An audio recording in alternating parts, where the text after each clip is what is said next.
Hello, and welcome to day 5 of the 5-day Just Do Nothing challenge. Well done, you've made it to the last day. If you haven't already done days 1, 2, 3, and 4, then by all means go back and watch those first, because this is the last one. But I'm incredibly impressed at how you've invested in yourself for 5 days in a row, and that you've given yourself 15 minutes of time where you just do nothing but listen to me and follow some very basic instructions. So we have, over the past few days, we've done a body scan meditation, we've done affirmation, the visualization, and yesterday we did mantra-based meditation. Today we're going to focus on the breath and do some breath work. We also talked about brain waves, and we talked about the different types of meditation that they are and the different impacts that they have on our body and our brain. So if you have any questions about any of that or the breath work over the whole 5 days, then always drop me a line. I'm always interested to get your feedback, to see which type of meditation worked best for you. Were there some that you found more difficult than others? Or were you inspired by some of the non-meditation techniques, things you can do to get into your theta, low alpha or theta brainwaves, to calm yourself and give yourself more balance? So breath work. I mentioned at the beginning of each meditation we've done, I have encouraged you to do those 3 breaths along with the grounding, and there's a reason for that. It's very important. I call it my emergency calm. It resets you. So what's happening there when you're doing your 3 breaths? So yesterday I showed you how to breathe in sharply and quickly, although deeply, and for the out breath to be a lot slower, and there's a reason for that. So when you breathe in quickly, you're actually activating your sympathetic nervous system, which is the nervous system for when you're in crisis, or when you need a quick shot of cortisol and will shut down your non-essential functions of your body. So as I explained about being in the gamma brainwave state as well, being in the sympathetic state for too long can have a negative impact on you, on things like digestion. But for the intake of breath, quick one, we'd switch it on, just so that with our slow out breath, we're turning on our parasympathetic nervous system. We're activating that to tell ourselves that we're in a safe space, we're in a calm space. If you think about what we do naturally, so if you get surprised or shocked, or you're in a really horrible situation, right from an early age, our instinct is to go, isn't it? So you take a sharp intake of breath, you're literally tapping on your sympathetic nervous system. I'm in trouble. Okay, I need some adrenaline, cortisol, energy to deal with this crisis. And what do we do after a hard day's work when we arrive home and we sit in our favourite comfortable chair and we feel safe and protected? We let out a big sigh. Oh. We sigh in relief. Oh. When something has happened, everything is okay. Oh. So our bodies instinctively know these things. So unlike a lot of our other functions that happen automatically, I mean, breathing happens automatically whether we try to do it or not, but unlike the beating of your heart or your digestive system, which is all happening all the time, breathing is something that we can have input into. We can decide to hold our breath and dive underwater. We can stop our breathing to allow us to do that. So it's a phenomenal thing. We're designed to hack into this and use this for our advantage. We can't stop our hearts, or at least I can't, but we can stop our breathing. Our survival instinct will take over if we stop it for too long, but we can hack into our nervous systems, and we can trick it into believing that we are in a safe environment. So interestingly, those 3 breaths that I've described, you can't do that if you're in peril. You literally would not be able to do it if you're in peril, because you'd be all up here. Okay.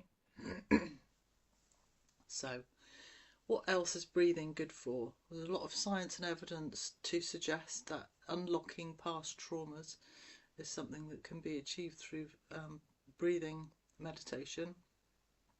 Pain management. Well, we know this already because often when women are giving birth or people are trying to manage their pain, they breathe in a certain way. They're told to breathe through things and be mindful, and it really does work. It really works. Having witnessed my daughter giving birth, I can tell you her breathing was an absolute crucial part in giving her probably almost pain-free labour that was a beautiful experience. So it's very powerful, our breath. Oxygen is our lifeblood. It also benefits physical and emotional healing. So don't ever take your breathing for granted. One type of breathing that is used, interestingly, I was on a course for TRIM practitioners, and TRIM, it stands for Trauma Risk Management, and one of the practitioners there was talking about box breathing. And I was really pleased to see that, because it was within a policing context, and sometimes the police can be a bit kind of dubious and skeptical about things like breathing as a meditation. But so to see this kind of big burly firearms officer talking about box breathing was quite refreshing. I'll tell you what it is. I have to say I've never been very good at it for some reason. I don't know why. So box breathing is when you breathe in for the count of 4, you hold for the count of 4, you breathe out for the count of 4, and then you hold for the count of 4. I don't know whether it's the drawing the box or the word box. When I associate box and breathing, I feel a bit claustrophobic, so it doesn't work terribly well for me. But so I'll just show you. So you breathe in, hold, breathe out, hold, and you just do that on repeat. And it could be an exercise that you want to try, but it's not one that I'm going to do on repeat with you today. But I am going to ask you to focus on your breath. And you can actually, if you enjoy the breath work, you can do sort of hour-long, even day-long sessions just on breathing. And it's become quite popular. You'll see, instead of meditation, people advertise their services as breath work. So I'm hoping that you're in a safe, comfortable space with no interruptions, and that you're seated. If you are lying down because it's more comfortable, that's fine, but hopefully you're seated in a seat and you're comfy.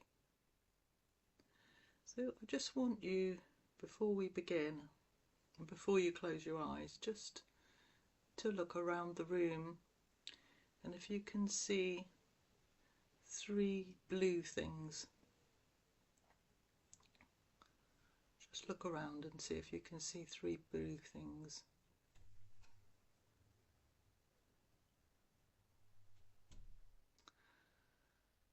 And now find 1 shiny thing. Find a shiny thing in your room somewhere. You can move your head around, see if you can see it.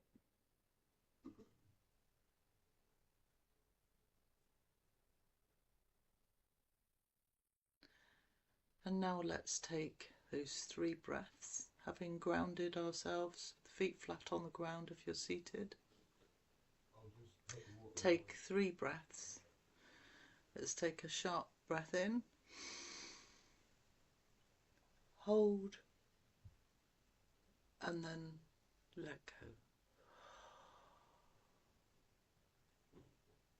Try and be audible when you do it.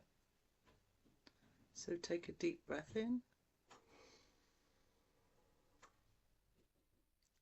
hold, and then a loud breath out through the mouth.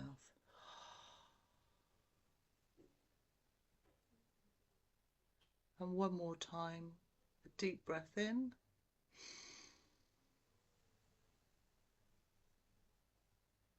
hold, and a slow, audible breath out, all the way out. And just make sure that you're comfortable. Pay attention to any areas of discomfort. Just breathe normally now. And as you breathe out, just release any tension.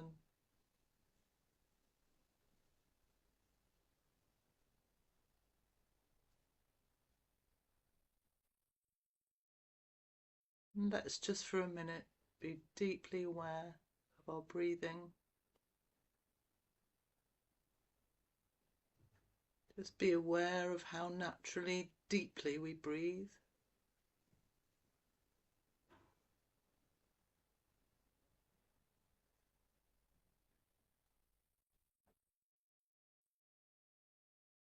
Feel the sensation of breathing, the air moving through your nostrils.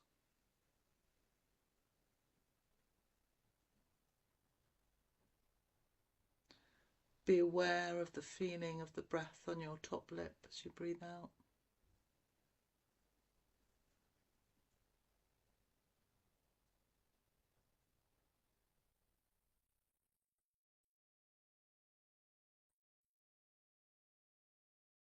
The coolness of the air as you breathe in and the warmth of the air as you breathe out. Let's just pay attention to that for a moment.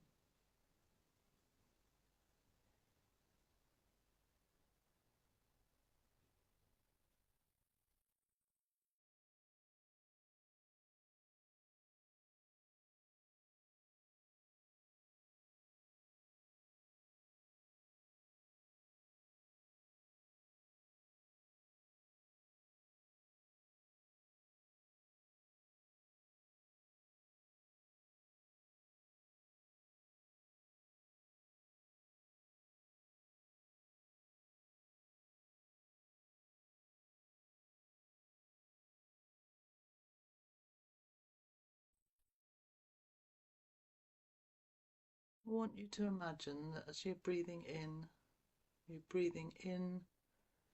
through your heart space. Keep your breathing as normal, but just imagine the breath is entering your body through your heart, and that it's leaving through your heart too.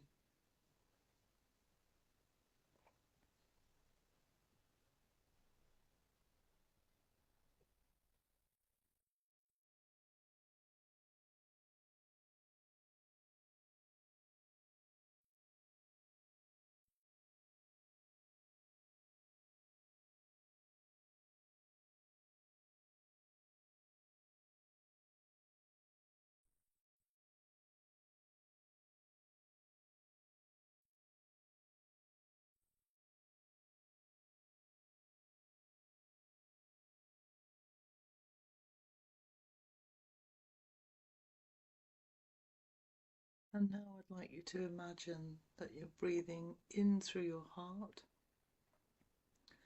and then out through every pore in your body in all directions.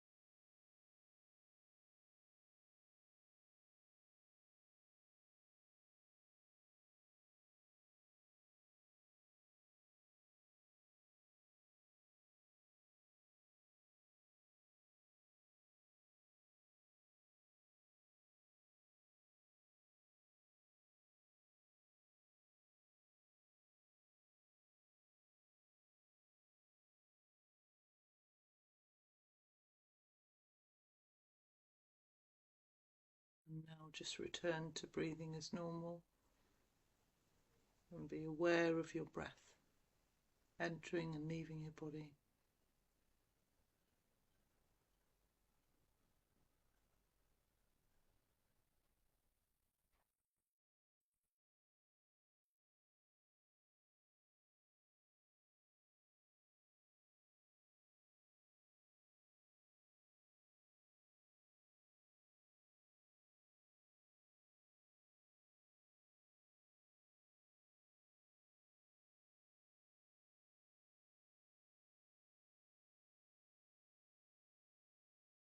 Slowly bring your awareness back into the room, and you might want to have a bit of a stretch, and you might even find yourself having a bit of a yawn. A yawn is a fantastic way designed to get some emergency oxygen into a tired body.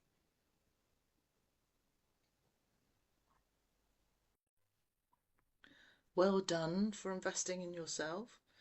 You have completed the 5-day Just Do Nothing challenge.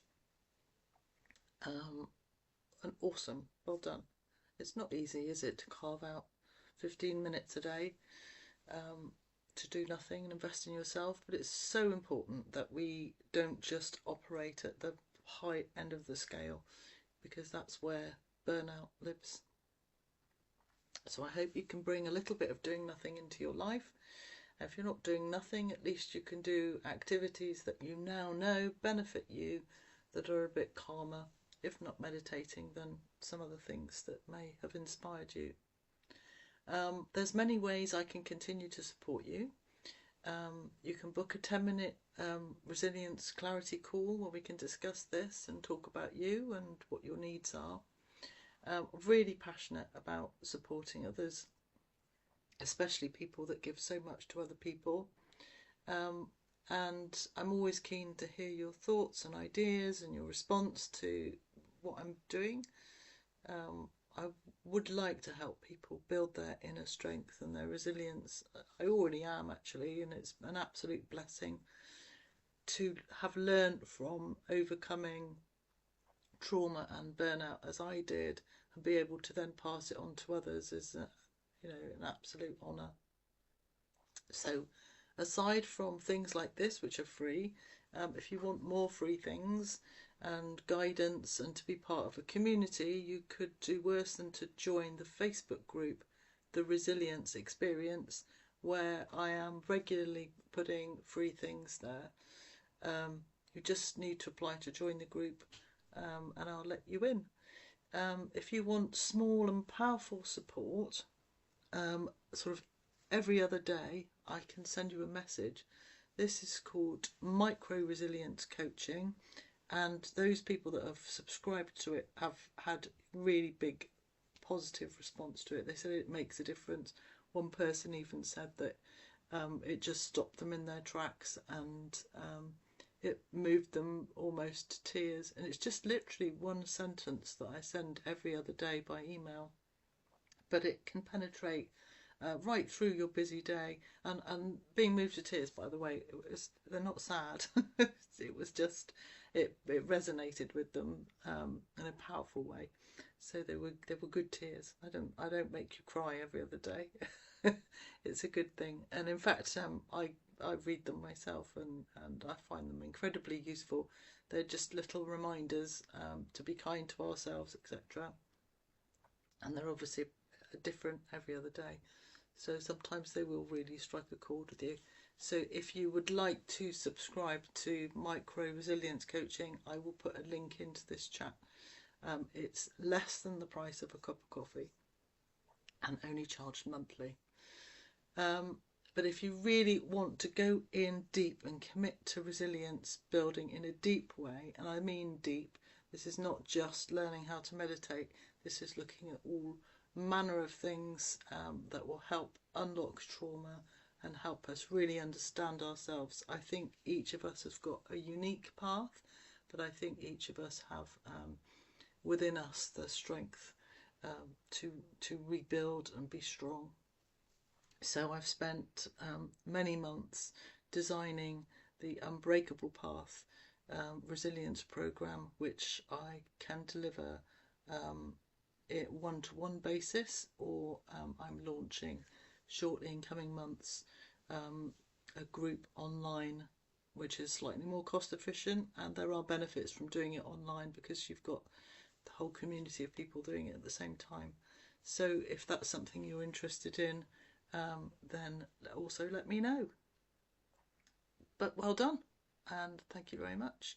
You've completed the challenge, and I very much look forward to staying in touch and hearing from you and seeing how I can help you in the future.